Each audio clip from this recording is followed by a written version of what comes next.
Baik, langsung saja saya akan menjelaskan yang pertama tentang bagaimana filsafat ilmu menguasai dan memperkuat eksistensi, keilmiahan, serta nilai-nilai dalam pendidikan. Yang kedua, bagaimana pendidikan yang bermakna dapat bernilai turut memperkuat perkembangan filsafat ilmu.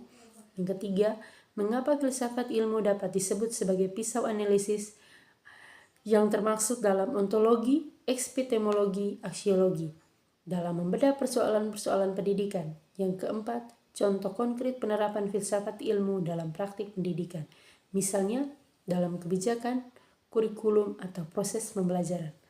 Kita masuk ke poin yang pertama adalah bagaimana filsafat ilmu menguasai dan memperkuat eksistensi, keilmiahan, serta nilai-nilai dalam ilmu pendidikan. Berdasarkan modul filsafat ilmu berfungsi sebagai landasan, penguji, dan pengendali. Agar ilmu pendidikan benar-benar sah sebagai disiplin ilmu, bukan sekedar pembiasaan pendapat berkala. Kita masuk ke poin yang pertama, menguasai dan memperkuat eksistensi. Di sini termasuk dimensi ontologi. Filsafat ilmu menjawab pernyataan, apakah hakikat ilmu pendidikan? Apakah objek kajiannya? Merumuskan objek material, manusia, potensi manusia, perubahan perilaku, dan proses pembangunan diri. Yang kedua, merumuskan objek formal, cara proses dan upaya membimbing manusia mencapai kedewasaan dan kemampuan.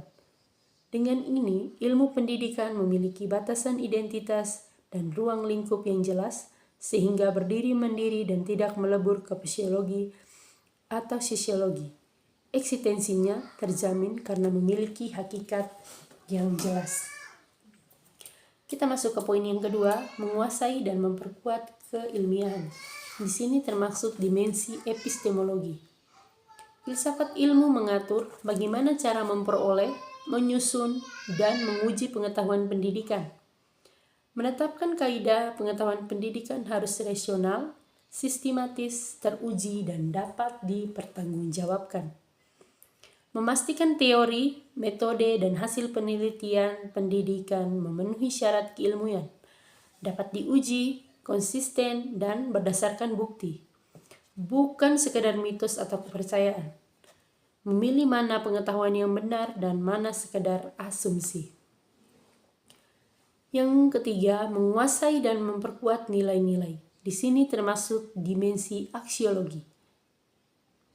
Filsafat ilmu menentukan apa ilmu pendidikan dikembangkan, apa gunanya, apakah baik atau buruk. Menjaga agar ilmu pendidikan selalu berorientasi pada kemanusiaan, kebenaran dan kebaikan, dan keadilan. Mencegah pendidikan hanya menjadi teknik semata, tanpa mempedulikan etika, moral, dan tujuan mulai membentuk manusia beradab. Memastikan setiap kebijakan dan praktik pendidikan membawa manfaat dan tidak merugikan dan bernilai luhur. Yang kedua, bagaimana pendidikan yang bermakna dan bernilai turut memperkuat perkembangan filsafat ilmu. Hubungannya adalah timbal balik dan saling menguntungkan. Seperti yang tertulis di modul filsafat ilmu memberi dasar pendidikan, memberi realitas dan bahan pengembangan. Yang pertama, sebagai sumber masalah dan objek kajian. Pendidikan nyata selalu menghadirkan masalah baru, misal pendidikan di era digital, kesenjangan mutu, atau pendidikan karakter. Masalah-masalah ini menjadi bahan renungan dan kajian utama bagi filsafat ilmu. Tanpa masalah nyata dalam pendidikan, filsafat ilmu akan kering dan tidak relevan. Yang kedua, sebagai tempat penguji kebenaran. Pemikiran dan teori filsafat ilmu baru dianggap benar dan berguna jika berhasil diterapkan dan bermakna. Dalam praktik pendidikan, keberhasilan pendidikan memvalidasi teori filsafat, kegagalan mendorong filsafat ilmu diperkembangkan lebih lanjut. Yang ketiga, sumber pengetahuan baru. Pendidikan yang bermakna menghasilkan pemahaman baru tentang manusia, cara belajar, dan cara hidup. Hasil pemahaman ini kembali memperkaya kekasan filsafat ilmu, membuatnya terus tumbuh, sering berkembang pada zaman. Intinya, filsafat ilmu menjelaskan pendidikan. Pendidikan membuktikan dan menyuburkan filsafat ilmu. Poin yang ketiga, mengapa filsafat ilmu disebut sebagai pisau analisis, termaksud ontologi, epistemologi, aksiologi dalam membedah persoalan pendidikan. Sesuai modul, istilah ini dipakai karena ketiga dimensi tersebut membedah masalah pendidikan secara mendasar, lengkap, dan terjamin dari akar hingga solusinya. Di sini ontologi, pisau bedah hakikat. Di sini unsurnya apa yang dibahas. Membedah inti masalah. Saat ada masalah, siswa tidak mau belajar. Ontologi bertanya, apakah hakikat belajar? Apakah sekedar menghafal atau perubahan perilaku? Apakah hakikat siswa? Apakah objek pasif atau subjek aktif?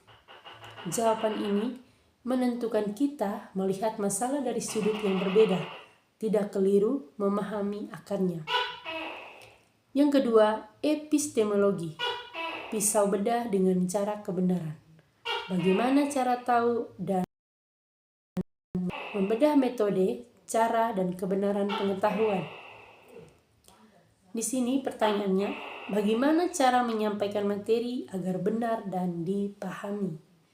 Metode apa yang harus digunakan? Bagaimana kita tahu keberhasilannya? Di sini memastikan solusinya yang dipakai masuk akal, benar secara ilmiah, dan teruji. Poin yang ketiga, aksiologi, pisau bedah nilai dan tujuan. Untuk apa dan apa gunanya? Membedah manfaat, etika, dan tujuan akhir. Di sini pertanyaannya, untuk apa solusi ini dipilih? Apa manfaatnya? Adil, tidak merugikan, sesuai nilai kemanusiaan.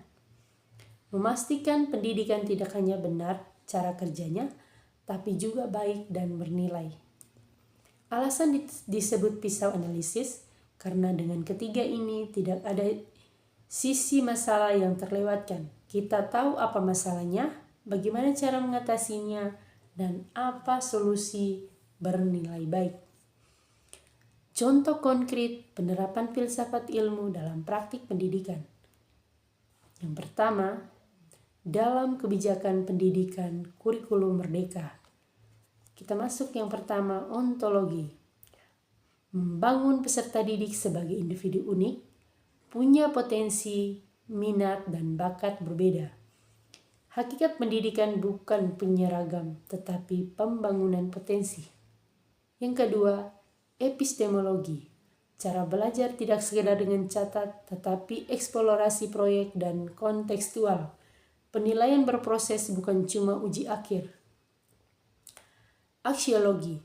Tujuan utamanya membentuk profil pelajar Pancasila, bermain, berkarakter, dan berwawasan. Nilai keadilan sekolah daerah boleh menyesuaikan materi dengan lingkungan. Dalam penyusunan kurikulum pendidikan karakter. Yang pertama, ontologi. Pengetahuan pendidikan tidak hanya kognitif, yang termaksud ilmu, tapi juga aktif, yang termaksud nilai atau moral, dan psikomotorik. Objek kajiannya manusia seutuhnya. Epistemologi, nilai tidak diajarkan teori saja, tetapi lewat pembiasaan, keteladanan, dan pengalaman nyata. Keberhasilan diukur dari perilaku, bukan nilai ujian. Aksiologi, menetapkan kebaikan, kejujuran, dan tanggung jawab sebagai tujuan utama. Ilmu dianggap tidak bernilai jika dimiliki orang tidak berkarakter. Yang terakhir, dalam proses pembelajaran, metode pembelajaran berbasis masalah. Yang pertama, ontologi. Pengetahuan itu dinamis, berkaitan dengan kenyataan. Mengajar bukan memindahkan ilmu, tetapi memandu siswa membangun pemahamannya sendiri. Yang kedua, epistemologi. Gunakan diskusi bertanya, cari data, analisis, simpulkan.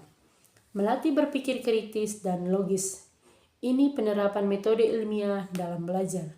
Yang terakhir, aksiologi. Melatih menghargai kebenaran, kerjasama, toleransi, dan memahami manfaat ilmu bagi kehidupan nyata. Hanya itu saja penjelasan dari saya. Semoga bermanfaat.